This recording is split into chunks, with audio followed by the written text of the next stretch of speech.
boss from the first level.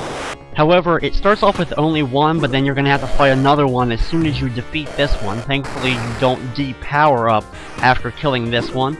Same strategy always applies to use your power move from a distance. If he blocks, just keep using it, and eventually he'll stop blocking for you able to hit him. He'll drop a power orb down when he does die, the first one dies, but don't pick it up until after you defeat the second one, so that you have some more power when you actually defeat both of the enemies.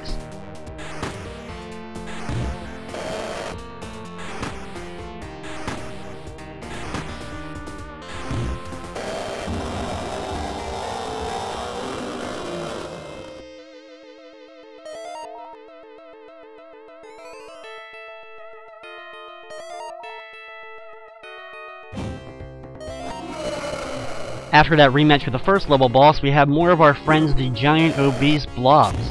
Now I'm just going to use my normal spin kick against these guys instead of going into my power mode, because the boss of this level is in the next room and I want to make sure I have power to defeat him.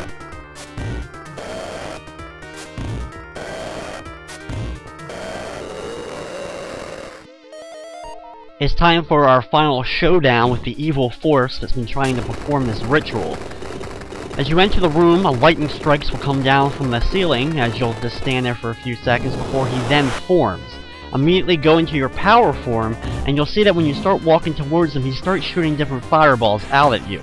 The best strategy for this is anytime he's about to shoot him out, if you're standing near him, do your special move so that you don't get knocked back by the fire, and while trying to get close to him, jumping over his fireball projectiles is a good way of getting close to him.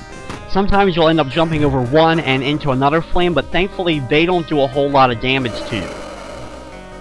With that power move, since it has so much range, as soon as you see him on screen, immediately go for your power move to knock him down. It shouldn't take you too long to defeat this guy.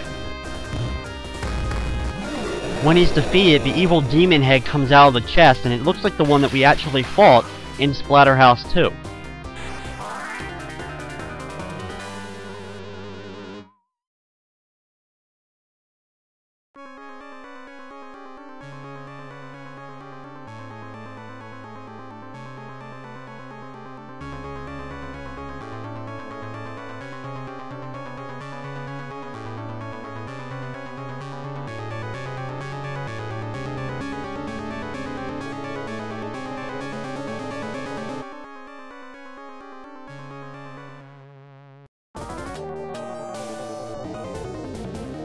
So after everything we've been through, it comes down to Rick versus the Terror Mask.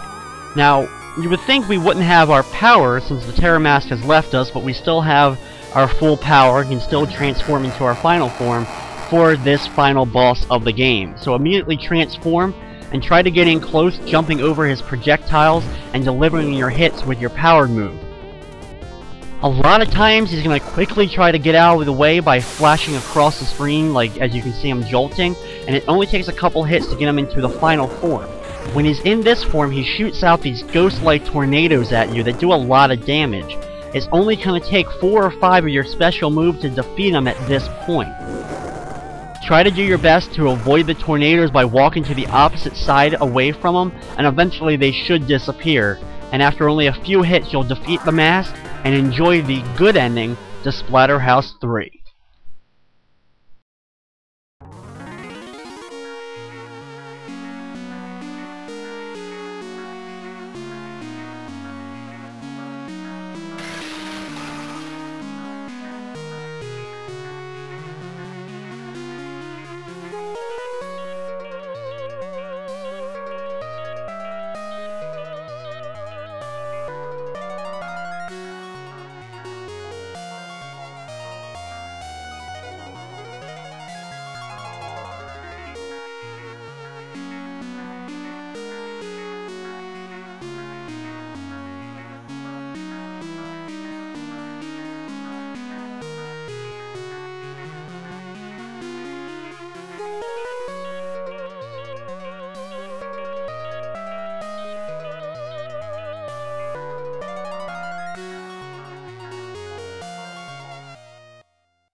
So there you have it, a fitting end to the Splatterhouse saga, of course for now, as we are still waiting the new release of the Splatterhouse game coming out from Namco in the future, which I heard is going to actually be kind of a retelling of the original Splatterhouse game, so it probably won't affect any of the storyline for this original trilogy of Splatterhouse games.